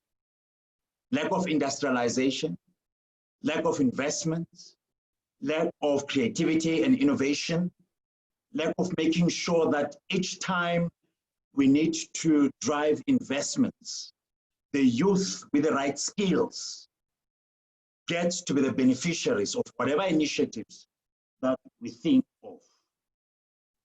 And there, no doubt, I'm expecting a bad news. And I'm putting it lightly. I should have used a different language phrase to reflect that there will be disappointments. The bloodbath already is there. Okay. Around issues of philosophy, I think we can have a debate further around that. I'll leave it to the three of us. But I've made a challenge to you to say, can we all read the letters by Leon Trotsky to address corruption? When Stalin wanted to take over, and he then wrote to Stalin and of course the Politburo that the more we worship the person, somebody said this, I think Dr. Ntabseng alluded to it, the more we create the politics of cult. And I think Polokwane gave us that. And here we are, we want to reverse that once again, falling into the trap of saying, Ramaphosa must rescue us. What happened to state institutions? What happens to public confidence? What happens to the public as the custodians of power? Despite the odds of civic apathy, despite the odds of illiteracy, We seem to want to behave that South Africa has it all. We have real challenges, and these challenges must be dealt with. Pastor Moyo raised a number of issues. The question of leadership. Servant leadership is there. But who now must decide, who must lead us? I'll leave this question to the public. I'm not going to be the one who raises the hand and say, please vote for me. Then tomorrow, the first thing I want is to change the office furniture, and I want a Land Rover parked outside of the parking lot. There's issues in this country. I wouldn't like to play foul or victim to conspiracy theories that would tell me otherwise. I'd rather stay clear. For me, facts and science must lead us. Ask government officials in Singapore. Today, New Zealand, we never spoke about this, managed to handle COVID quite well. South Korea, it's on the list. All because of the understanding. You never put the finger in the cookie jar, period. What belongs to the people shall be shared by the people. I'm beginning to witness a revolution coming from the right wing. I'm beginning to experience some kind of revolution coming from the left wing. But suddenly the left wing wants to be vociferous about the issues that we are faced with. One such movement is the 1 million stand that seeks to want to change the narrative of governance in this country. They do so because, as we said before, the spring is likely to visit us. Because the social contract between those who are in power or in authority, as well as the public, seems to be heading towards the court of divorce. And that is unthinkable, unfortunately. Pastor Moyo, Barry White once said, life is for the living and love is for the giving. Wow. We love this country. But the minute you go out there and you ask public officials, how many colors are there in the national flag? They will not tell you because they have not understood the value of patriotism as a deterrent to corruption. Ladies and gentlemen, thank you so much. Thank you so much, colleagues. Thanks for participating. Today's discussion was around ethics and politics in public administration, focusing on Covidpreneruship saga. Allow me in closing to give you 2 quotes. In fact, 3. The first one is from Dr. Ike Lonzo, that was published in Sunday Times of the 10th of June, 2001. Dr. Nzo said, criminals are going to cost this country much more than apartheid did, close quote. Dr. Nzo said, open quote, criminals are going to cost this country much more than apartheid did. The other quote that I want to present to you is from one renowned journalist of the Second World War period, H.L. Mencken. Open quote, he said, the government consists of a gang of men exactly like you and me. They have no special talent for getting and holding the office. Their principal device to this end is to search out groups yearning for something they can't get and to promise those groups that they can give them the thing that they are yearning for. 9 times out of 10, that promise is worth nothing. The 10th time, it is made good of looting from A to satisfy B. In other ways, government is a broker pillage, and every election is a sort of advance auction sale of stolen goods. That was Mencken. And again, like I said, another quote is coming from the late Dr. Beers Nodé in the interview of SABC 2 on the 5th of September 1999. Dr. Beers Nodé said, A country that allows corruption to take over loses its soul. Thank you, ladies and gentlemen, for participating. In the words of Dr. Hanyani, power lies in the hands of the public. It is upon us to expose and frown upon any form of corruption. We've got that social responsibility to fight corruption. Thank you so much for participating. Have a lovely afternoon. Thank you so much.